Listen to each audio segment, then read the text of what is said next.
Nah, sekarang kita masuk di mana? Di percepatan untuk menggiring kita masuk ke dalam sana. Kita ada sekarang di era globalisasi. Globalisasi semua sistem disatukan. Nah, tujuan akhirnya apa? Merubah life engineering, merubah fokus kita. Yang kita harusnya kembali kepada Tuhan, fokus kita dialihkan ke kesesatan. Ya, kita dirubah semua dengan segala istilah-istilah yang dimanipulasi. Apalah, nanti kita bicara di belakang layar. Ya, inilah makhluk sosial, disuruh jadi individual, nah, istilahnya tetap pakai sosial. Ya. Itu adalah manipulasi. Ini lagi sedang di riset untuk dirubah semua. Kemudian mereka itu punya program. Program pertama apa? Money. Tadi kan uang lagi kan? Dia tahu. Makanya dia bikin uang menjadi sentral kehidupan. Makanya dalam firman jangan menghamba kepada dua tuan. Mamon dan Tuhan. Dan sikap kita terhadap uang menentukan hubungan kita dengan Tuhan. Orang yang ngejar uang, udahlah. Dia akan sama seperti nanti pada saat pemasangan chip pasti ikut. Ayo taruhan sama saya. Ayo taruhan sama saya. Kalau yang ngejar uang pasti mau pasang chip. Kenapa? Dia merasa rugi sudah pagi, siang, malam mencari uang. Dan ketika dipaksa untuk dipasang di digital, dia pasti pakai. Kenapa? Karena capek dong udah punya uang 1 triliun. Terus gak dipakai. Siapkan diri kita untuk menghadapi itu. Pilihan ada di tangan kita. Kejar uang terus, bersiap untuk membayar harganya. Saya ngomong bukan maksud nakut-nakutin. Saya harus bicara apa adanya. Kebenaran harus saya sampaikan. Jangan bahasa yang terlalu ini manis-manis. Waktunya sudah sangat singkat. Ini percepatan. Bukan kebetulan saya ditaruh Tuhan di tempat yang memahami ini. Dan bukan kawan-kawan juga yang sama juga memahami ini. Tidak. Yang saya ungkap adalah hal yang di balik layar. Ini namanya hidden agenda, agenda tersembunyi. Sehingga membuat kita tidak menyadari. Makanya tadi saya pas naik lift tadi, wih Pak bagus ya sekarang baju batik bisa ada seragam nama itunya. Bapak itu senyum-senyum, Bapak itu nggak tahu maksud saya. Padahal maksud saya, ngapain Bapak pakai gituan gitu loh. Kenapa? Badannya gede. Tapi sel Bapak hancur. Saya buktikan loh Pak, kalau misalnya itu sel Bapak hancur. Kenapa? Mindsetnya yang kena. Adik juga. Ininya yang kacau. Pasti nggak ini? Itu ya nanti saya praktekkan. Pasti nggak fitrah. Jadi Bapak Ibu sekalian ini yang bilang refocusing dari fitrahnya manusia, kita mau digiring menjadi tidak fitrah. Badannya manusia, mindsetnya sudah tidak dalam kontrol kita. Kayak robot hidup. Ya kan? Robot hidup kan gitu. Sana. Sini. Ini, itu robot hidup. Kalau Tuhan apa? Pak kesini. Oke, saya ke sana. Enggak, Bapak harus kesini. Enggak mau, saya bisa milih jalan. Tapi kalau robot hidup, nggak bisa milih. Persiapkan diri untuk menentukan pilihan kita. Waktunya udah singkat. Kita nggak tahu apa yang terjadi 2024. Ingat dengan pemindahan ibu kota Israel dari Tel Aviv, tanda sesuatu yang besar akan terjadi. Tahun 2024 adalah batas akhir orang-orang Yahudi berdoa di Tembok Ratapan. Itu adalah limit terakhir kedatangan Mesias yang mereka figurkan, mereka tunggu. Kalau tidak, mereka akan membangun bait Allah yang ketiga. Dan sekarang udah siap. Dalam 3 hari. Padahal buat kita, bait Allah sudah dibangun oleh Tuhan Yesus dalam 3 hari. Beda kan? Dunia roh, dunia jasmania. Sudah siap. Kayak ke knockdown, udah siap semua. Tempatnya udah ditentukan. Artinya pasti kejadian ini. Pasti kejadian. Termasuk presiden yang sekarang berkuasa di Amerika. Beliau dipakai Tuhan. Doakan beliau. Apa yang dilakukan belakangan yang kita lihat, itu benar. Beliau dipakai Tuhan. Beliau satu-satunya yang sedang masuk dalam nubuatan. Makanya adalah firman Tuhan, the last trump. Baca di firman Tuhan, di Korintus, the last trump. Saya lupa di Korintus apa di mana. The last trump, sangkakala terakhir. Pahami ini betul-betul, saya bukan mau menakut-nakuti. Nah, kembali kepada sistem tadi, kita mau digiring. Programnya pertama money. Money, sistem moneter dunia dia sudah kuasai. Kedua, power. Power dia dapat karena dia punya uang. Apa yang terjadi yang kita rasakan sekarang karena dia dapat power. Sehingga tadi begitu masuk Bapak bilang, Pak, kan ini itu power.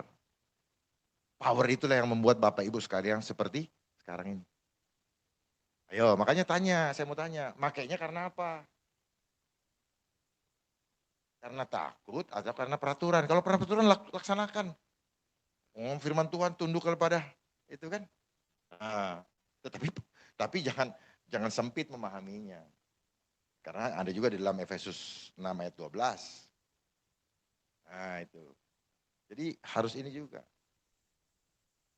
Termasuk Firaun, Romawi, pemerintahan juga. Jadi boleh lah. Tapi dengan satu catatan. Bukan karena takut. Kalau karena takut, sedih deh. Buat apa jadi saksi Kristus? Saksi Kristus tuh nggak takut. Bagaimana Anda mau menjadi saksi Kristus? Orang dirinya sendiri nggak bisa jadi saksi kok. Terhadap sel-selnya yuk kita nggak menjadi saksi. Karena kita melakukan itu kita merekam sebenarnya sedang merekam. Gitu. Jadi ada gelombang di tubuh kita yang menyebar. Kalau saya bergaul dengan orang baik, saya akan ketularan baik. Kalau tadinya saya nggak baik, karena saya akan ketarik. Tapi kalau sama-sama kita banyak yang nggak baik, banyak ketakutan, akhirnya nular. Ini yang sedang dimainkan. Ini yang saya bilang dunia roh. Ini adalah peperangan roh. Jangan dipikir di alam yang tidak kelihatan, yang sekarang ada di sini tidak ada gelombang, tidak ada roh. Ada. Ada. Dia mengintip terus kita kemanapun kita pergi, seperti singa yang mengaum-ngaum, yang jalan berkeliling. Ada. Cuman manusia intelektual nggak paham dengan kayak gini-gini. Makanya saya perhatikan setiap orang berargumen, mana dia punya data, mana referensinya, mana jurnalnya, mana ininya. Dia tidak bisa melihat ke depan, dia hanya tanya yang di belakang. Kalau kita tarik lagi ke paling belakang, orang yang paling awal tadi, dia pakai referensi nggak? Enggak. Dia pakai jurnal nggak? Enggak. Kenapa? Dia langsung hikmat dari Tuhan. Berikutnya baru diputar-putar supaya jadi bis. Termasuk penyakit yang kita alami sekarang. Penyakit apa saja. Semua ada prosesnya. Lewat makanan-makanan yang tidak sehat. Cek sendiri makanan mana yang gak sehat. Oh tiba-tiba saya punya sel pembengkak. Kenapa? Mutasi genetik gara-gara dikasih yang booster gitu. Kita sendiri sebenarnya karena kebodohan kita. Karena kita kurang pengetahuan makanya kita jadi begini. Gitu loh. Kalau kita punya pengetahuan yang benar, kita tidak akan binasa. Umatku binasa karena kurang pengetahuan. Cuman itu aja kok. Pengetahuan dari mana? Pengetahuan dari sana. Bukan pengetahuan textbook. Pengetahuan umum itu textbook. Kalau pengetahuan dari Tuhan selalu out of the box. Sekarang contohnya gini. Kalau pengetahuan intelektual, 5 tambah 2 ya 7. Betul? Gak ada yang bisa memahami. Bagaimana bisa jadi 5.000 gak masuk di kepala. Udah mentok. Begitu mentok. Udah gini. Tutup. Jedut. Paham ya? Karena kita tidak memahami itu. Orang intelektual itu betul-betul kata panik. Kepanikannya menutupi rasionalitas dia. Udah gak bisa mikir. Seperti Bapak, dari tadi saya lihat nih. Badan baju merah itu kan. Besar. Tetapi tidak sesuai. Saya bingung kenapa. Ya itulah. Nanti saya akan praktekkan. Saya sangat terini dengan Bapak yang pakai baju batik karena bagus sekali bajunya tadi. Saya tadi mau saya mau praktekkan kepada Bapak. Nah, sudah dapat power ya. Nah, sekarang programnya program terakhir. Ini pengendalian kontrol populasi. Ini yang terakhir, sekarang sedang terjadi. Sedang dikontrol nih populasi. Jangan salahkan saya kalau nanti banyak yang mati, tetapi tidak ada yang bertanggung jawab. Kenapa? Salahnya lu sendiri lu yang lakukan, ngikutin yang keliru. Kan gitu. Jadi hebat dia. Dia tidak bertanggung jawab. Dia suruh kita begini, resikonya lu tanggung sendiri. Coba nanti minta tanggung jawab kemana coba kalau ada masalah karena itu. Karena kita tidak berjalan menurut kehendak Tuhan. Tanggung jawabnya kemana? Gak ada. Kenapa orang pada stres? Karena tidak ada jaminan keselamatan ketika kita ikutin protokol manusia. Tetapi ketika kita ikuti protokol Tuhan, kita firm jalan hidup kita. Amin. Nah ini semua strateginya, dia mau satukan sistem, nanti kita akan dikontrol. Tujuannya adalah supaya kita kehilangan jati diri. Revolusi terjadi, sebentar. Mindset kita pertama dimanipulasi. Iblis tuh mainnya di mindset. Mindset kita dimanipulasi. Karena bukan mindset, apa kita lakukan? Yang kita lakukan apa? Sesuai dengan pikiran kita. Pikiran ini adalah, orang bilang, oh enggak masuk logika saya. Benar enggak masuk, kenapa? Karena logika kita yang dibangun di dunia ini, itu program dari pikiran. Pikiran diprogram oleh siapa? Oleh orang yang punya agenda. Kita diprogram sesuai dengan mau dia, supaya apa? Kita lemah. Ketika diserang sama iblis, langsung ngeper semua. Karena apa tadi? Kita nggak paham bahwa pendidikan intelektual ini telah mendidik kita untuk menjadi lemah ketika kita berhadapan dengan yang spiritual. Tubuh kita hanya memerlukan 5% yang intelektual. Selebihnya 95% itu spiritual. Kan tadi saya udah bilang, tubuh kita 5% otak kekuatannya. 95% itu sel. Sel ini terhubung dengan surga. Ini yang kita butuhkan spiritualnya.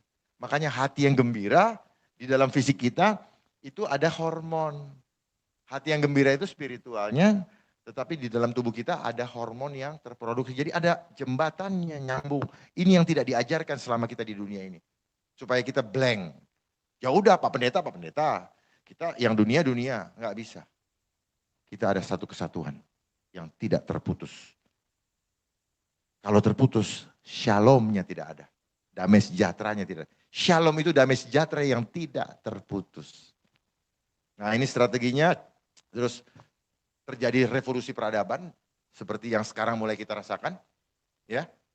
Dan akhirnya kita kehilangan jati diri sebagai anak-anak Tuhan.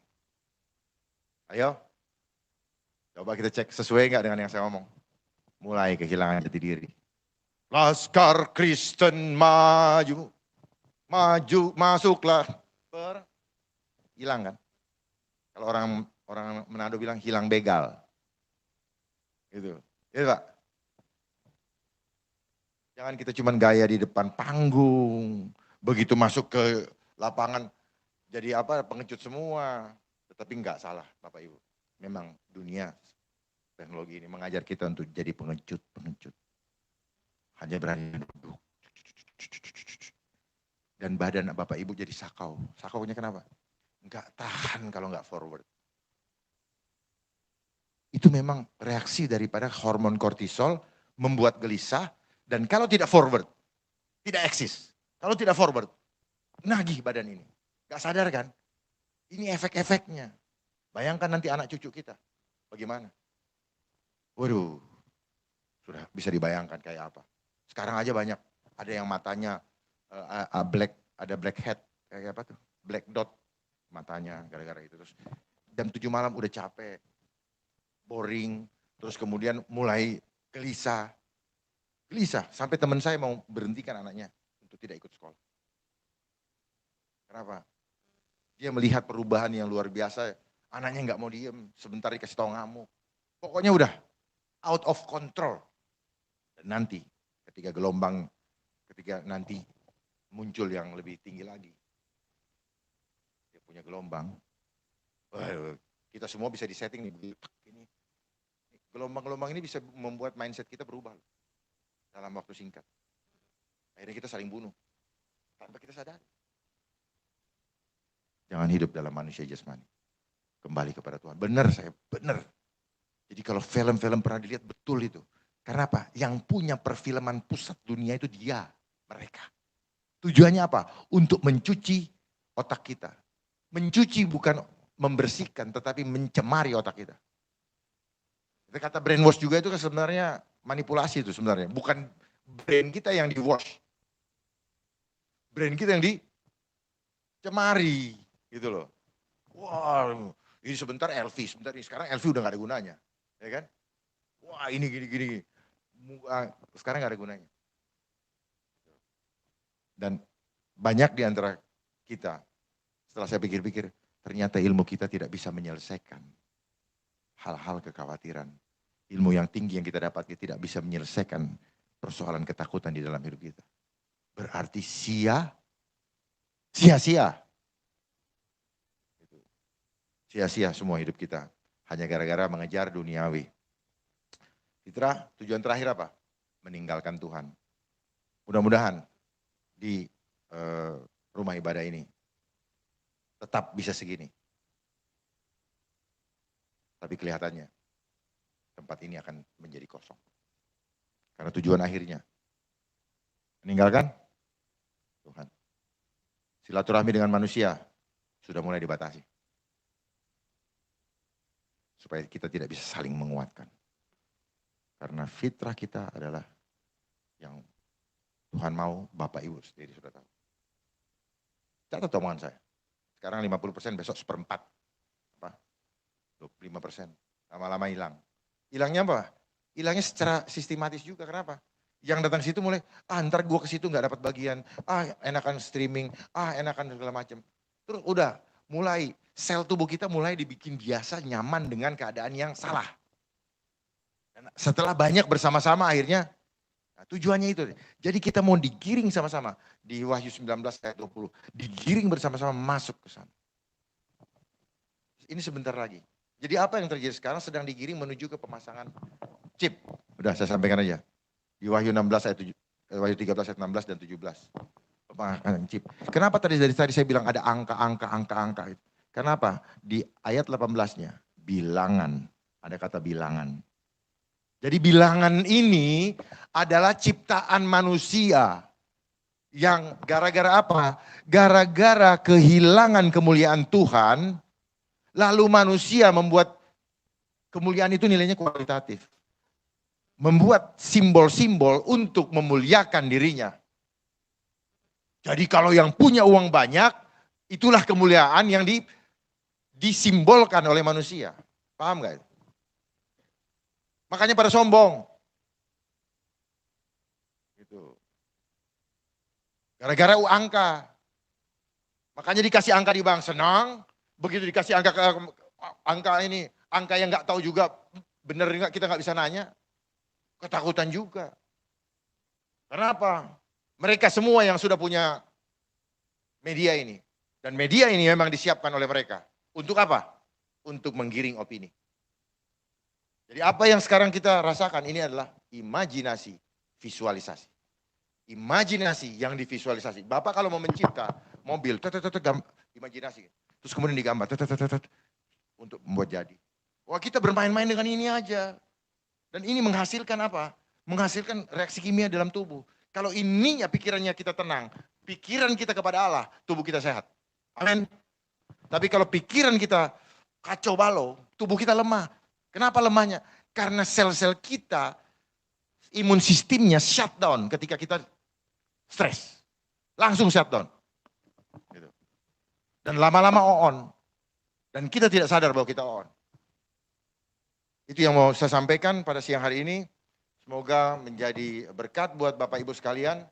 Dan saya sebelum saya akhiri, saya ingin membuktikan bahwa apa yang sedang terjadi ini, saya tidak mau Bapak Ibu sekalian hidup dalam kebodohan. Kita dijajah oleh pembodohan. Ya, kita harus sampaikan kebenaran. Apapun juga. Demi kemuliaan Tuhan, bukan untuk pribadi. Demi kemuliaan Tuhan. Kenapa? Jiwa jangan kita sia-siakan. Berdosa, Tuhan akan tuntut nantinya. Bapak yang tinggi, ya, ayo. Silakan ke depan, Pak. Izin ya Pak Pendeta, ya, supaya ini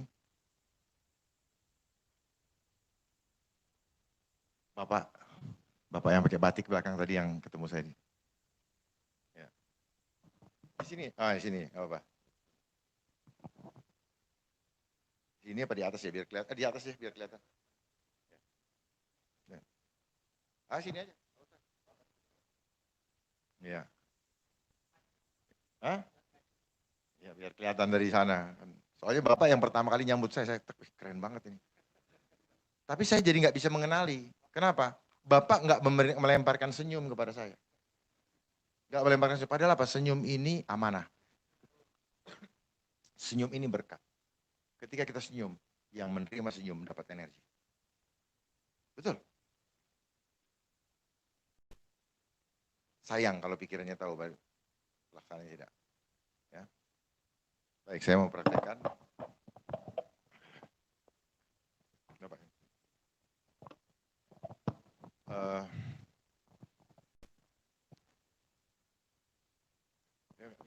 Pak Pendeta di situ aja, situ aja. Nah. Ngepal ya. Lihat saya. 1, 2, 3. Kuat ya. Ini sel yang ngomong, ya. Sel ini. Jadi ini namanya muscle test, ini namanya kinesiologi. Dites apakah selnya nyaman. Karena gini, kalau kita berbohong, itu sel kita nggak bisa bohong.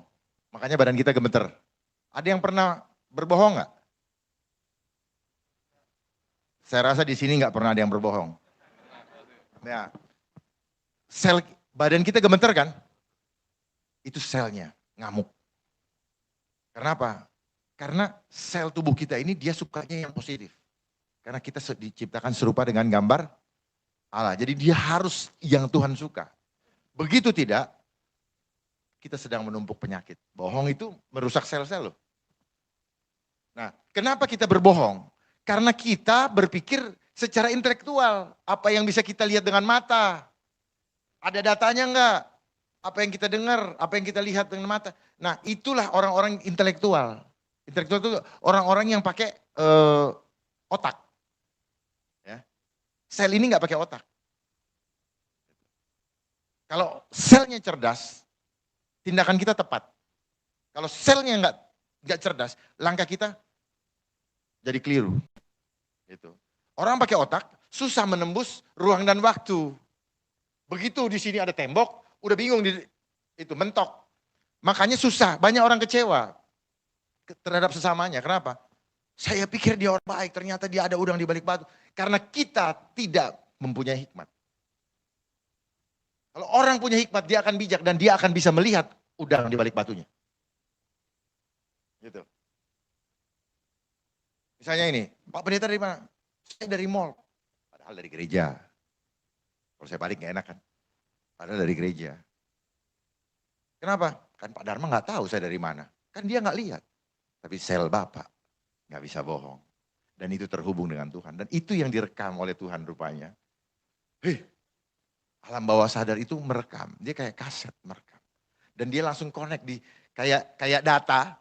Langsung disalurkan ke surga itu. Catat. Aduh. Jadi niat hati yang paling dalam itu sudah tercatat sama Tuhan. Makanya dibilang kalau kau berdoa gak usah bertele-tele. Tuhan sudah tahu apa yang kau mau. Sel kita itu minta.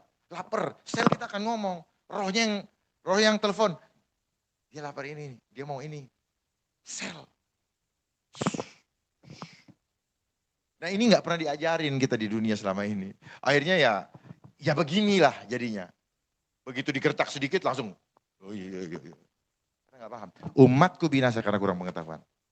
Sampai di sini paham ya? Bahwa di dalam sel kita, dia merespon sinyal-sinyal yang dikirim. Kalau negatif, tubuhnya melemah. Tetapi kalau positif, tubuhnya amplify. Amplify itu menguat. Makanya hati yang gembira adalah obat. Jangan dikirim-kirim hati ketakutan. Racun. Jadi kalau Bapak ketakutan, Bapak sedang menikmati racun. Serius, saya bukan teori ini, praktek saya. Kalau teori mah, teori bisa dibeli, riset bisa dibayar. Makanya jangan manipulasi. Tapi firman Tuhan tidak bisa dimanipulasi, amin. Itu yang harus kita jadi pegang kita. Firman Tuhan, satu-satunya yang kuandalkan. Mana? Kalau satu-satunya ya satu dong. Jadi ketika kita ngomong, ini harus sinkron. Ketika satu-satunya, sel kita juga satu-satunya. Dia akan lapor ke atas. Ini harmoni. Jadi body, mind, and soul itu harus satu gerak. Gak bisa itu segitiga itu bergerak sendiri-sendiri, gak bisa, makanya hancur. Kenapa ada bilang, oh kok dia dokter meninggal, kok ada pendeta meninggal. Ya ini hanya main di satu sisi, yang ini hanya bicara jasmani, ini hanya bicara soul saja, fisiknya gak dijaga. Gak bisa. Harus body, mind, and soul. Tubuhmu adalah bait Allah, amin. Makannya apa? Jangan kebanyakan makan daging. Kejadian 1 ayat 29, tumbuh-tumbuhan yang ada kacang-kacangnya, apa bijinya. Itu makanan kita. Kita diciptakan serupa dengan Allah, tapi karena hawa nafsu, karena ini segala macam, ya saya juga nggak salahkan, yang saya juga dulu makan kok. Saya makan, saya dari Toraja, di Toraja itu makan babi terus. Gak bisa nih itu. Datang ke sana, wah itu pasti makan. Nah itu kebiasaan yang dibangun. Sana nggak ada laut, jadi nggak ada ikan. Jadi seperti itu. Benar-benar ini seperti itu. Jadi hidup ini dibangun menjadi kebiasaan. Kebiasaan terjadi dalam sel kita setelah 21 hari. Kalau kita dibuat begini, lama-lama 21 hari menjadi, ya oke lah. Teknik-teknik untuk menyiapkan, untuk kita merasa oke dijajah. Makanya orang Israel ketika keluar tuh, apa yang akan kita makan dan minum? Ah lebih baik balik ke sana aja. Walaupun dijajah tapi kita selalu siap. Nah ini nanti. Kita mau disiapkan untuk itu dan disiapkan. Tapi nggak tahu bener apa namanya yang sesuai dengan kehendak Tuhan. Pasti bukan. Ya, oke. Lihat saya, 1, 2, 3.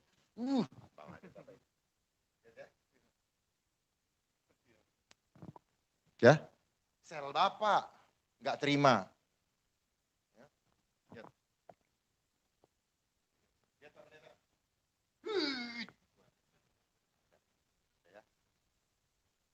Serius, saya nggak ngomong asal ngomong, nggak ngomong pakai teori. Makanya kalau ada nggak suka, ayo kita ketemu, supaya paham. Itu.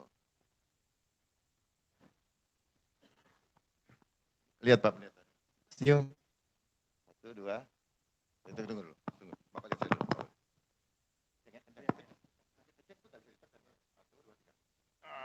Ini kayak gini, ketahan ya. Oke, sekarang Bapak lihat ya.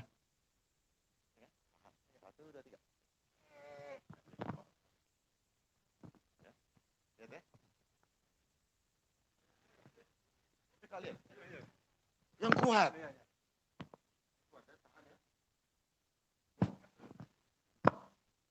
Inilah dunia yang nggak kelihatan.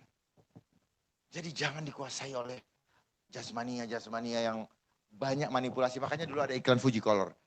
Tidak seindah warna aslinya. Betul? Makanya kita banyak ketipu. Karena kita nggak bisa melihat di balik batu itu. Kita hanya bisa tahunya batu. Begitu ketemu batu, nggak bisa nembus, mentok kepala kejedut. Siapa di antara kita yang lagi kejedut kepalanya? Gitu. Maksudnya kalau udah begini paham gitu Pak. Gitu loh. Cuma 5%, nggak bisa. Ini ya saya kasih tahu. Kenapa korupsi di mana-mana nggak bisa diselesaikan? Karena otaknya tahu nggak boleh, tetapi tidak mampu mengendalikan kedagingannya. Kedagingan itu sel kalau dia firman Tuhan. Kedagingannya tetap aja nggak boleh. Tapi selnya bergerak nih. Nggak boleh. Tapi kan bisa beli rumah. Kan wah dan sebagainya lah. Apa itu? Karena dia terhubung. Hikmatnya tidak terhubung dengan surga. Diambil. Uang yang didapat, dia buang lagi untuk menyelesaikan persoalannya. Ketika kita hidup stres dibikin oleh dunia ini. Tujuan iblis, silakan. Tujuan iblis adalah apa? Kita diberikan suruh sibuk apa saja yang kita lakukan. Hanya satu, jangan pernah sempat cari Tuhan. Itu rahasianya. Iblis ingin membuat kita stres dengan hidup kita. Hanya memikirkan anak istri, bapak, segala macam, pekerjaan, pagi, siang, ke sana, ketemu orang, di lobi hotel, di restoran, hanya bicara duniawi, nggak pernah berbicara tentang Tuhan Yesus. Tolong koreksi di kita masing-masing. Nggak pernah bicara Tuhan Yesus. Itulah cara iblis. Malas kita dibikin untuk berbicara tentang Tuhan Yesus. Itu fakta. Malas, kenapa? Tuhan Yesus, gue mau makan. Itulah sistem dunia tadi, yang saya sudah sampaikan tadi. Memang di programnya adalah money, power, control, population. Money, itu menjadi sumber pertama. Gara-gara sumber pertama, yang lain bisa dikerjakan. Kenapa? Yang mengendalikan ini semua, uangnya banyak. Dia bisa lakukan apa saja. Dan itu ditakuti manusia. Ini yang saya bilang, pilih mamon atau pilih Tuhan Yesus. Sikap kita terhadap uang menentukan hubungan dengan Tuhan. Pasti. Dan apa yang bertahta, yang menjadi Allah atau berhala di dalam hati kita, itu akan menentukan sistem kehidupan kita. Haleluya, terpujilah Tuhan. Tuhan memberkati. Sampai jumpa di lain kesempatan. Haleluya.